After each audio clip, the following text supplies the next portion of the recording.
Hello, it's Adeposi Okupe here from adeposiokupe.com, and today I'm going to be talking about how to build wealth. Okay, how to build wealth.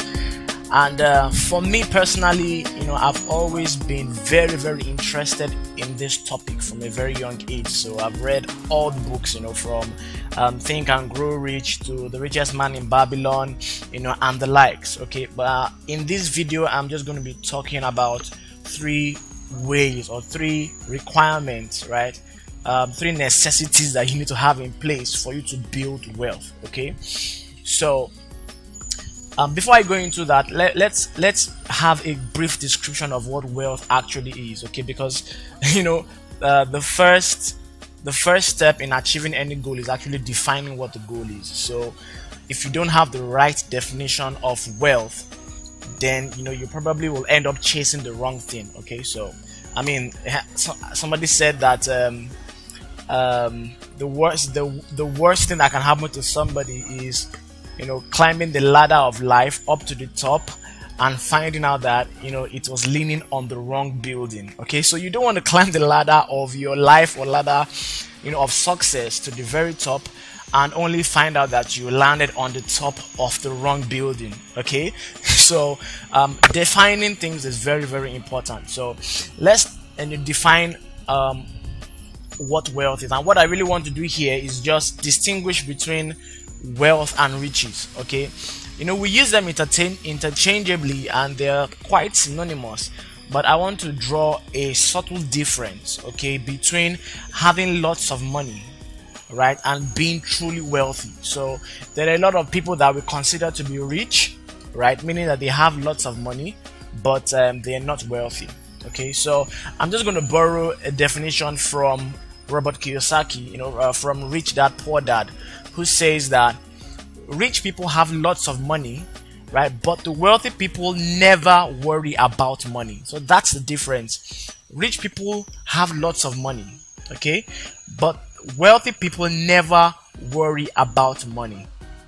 That's a subtle difference. So while being wealthy includes having a lot of money, right, what distinguishes it from just having money is that they don't actually worry about money. So next time you see somebody that you consider to be rich, ask yourself, do they worry about money, right? Or do they just have lots of money, or do they have a system that continuously supplies or multiplies that money without them having to worry about it? So that's what we call true financial independence. Okay, so that's it. That's the difference. And I'm going to share three things that you need to have at the back of your mind and you need to actively work on when trying to build wealth. Okay, because we want to build that wealth. I want to build that wealth because there are a lot of things that I want to be able to do. So I want to be able to build a life of significance. I want to be able to live a certain kind of lifestyle, create a certain kind of lifestyle or standard of living for myself and my family. And there are projects I definitely want to be able to do that I cannot do now simply because I do not have those resources. Okay, so three things you need to do. Number one is knowledge. You need to acquire knowledge. Okay, and you may think that this is just cliche. Okay, but it's not cliche. The thing is, one of the things that separates the rich from the poor is the knowledge. Okay, the knowledge that the rich have that the poor don't have.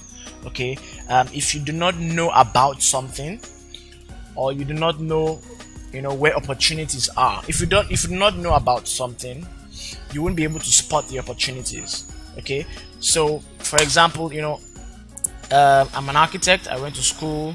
That's getting knowledge. Okay, I went to architecture school for 6 years in University of Lagos, and I learned how to design buildings. I learned how to design.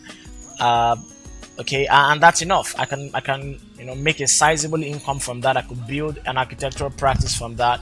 But if I wanted to be truly wealthy, I might need some more knowledge. Okay, so maybe I'm still operating in the real estate niche. Okay, I need more knowledge about how the industry works, about how the industry is performing, right? The things that are the players in the industry, the factors that are affecting the industry.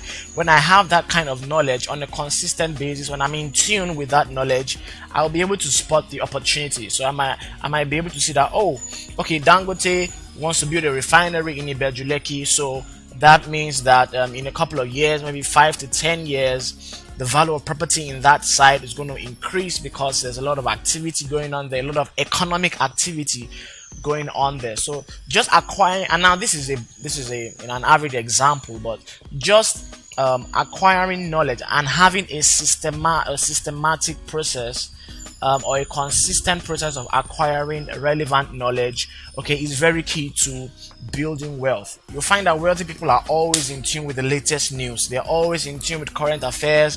They're always in tune with what's happening in their industry. Okay, so that's one. Acquire knowledge. Buy books. Have a steady diet of books, courses, journals, whatever, channels. There's a lot you can get from YouTube, from Google, online websites, and all that. So that's one, right? The second thing I'm going to share there is skills. You need to build relevant skills. So going back to my example of being an architect, okay, and knowing how to design, I can acquire extra skills. Okay, so if I was going to go into the real estate industry as an investor, as an active player, I should be able to improve my skills in maybe negotiations, right? Because I definitely need to be able to negotiate to get the best deals. Improve my skills in investing, definitely. Skills talks about knowing how to do stuff, right? Knowledge talks about knowing about stuff, knowing about things, how what's happening with things. But skills talks about you getting your hands involved in those things, and you definitely need to invest in that. Spend money, okay? Spend money, save money, spend money on acquiring relevant skills that can help you increase your earning potential, right? Because that's how you build wealth. Okay, so that's the second thing. And the third thing there is relationships. Okay, and this is probably what can give you the best in terms of scale, okay, in terms of leverage. Relationships is one of the most important things, and you do not want to mess with this, okay, because it goes two ways. You do not want to get in the wrong relationships or stay in the wrong relationships, and you definitely want to be building the right relationships, okay. Relationships are things that can open doors for you, okay, open doors for you. I think somebody was saying something about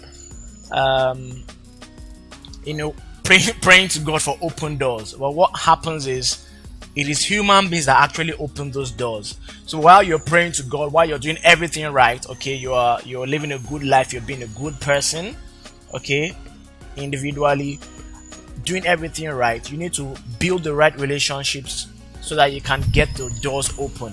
Okay, so that's what happens. Meet people, network. I mean, you can network on Facebook. The internet has made everything so easy now.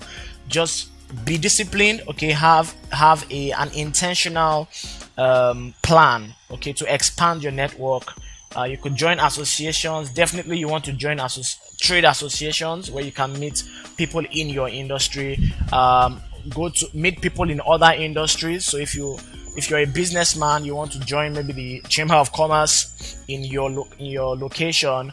You want to join trade associations, you want to join business groups, you want to network, go to meetups and events and things like that.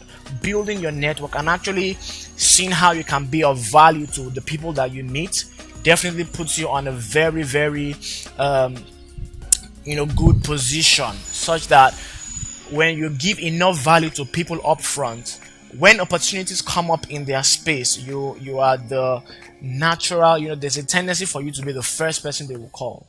So for example, I'm an architect and maybe I know somebody in a real estate game, maybe a realtor, okay.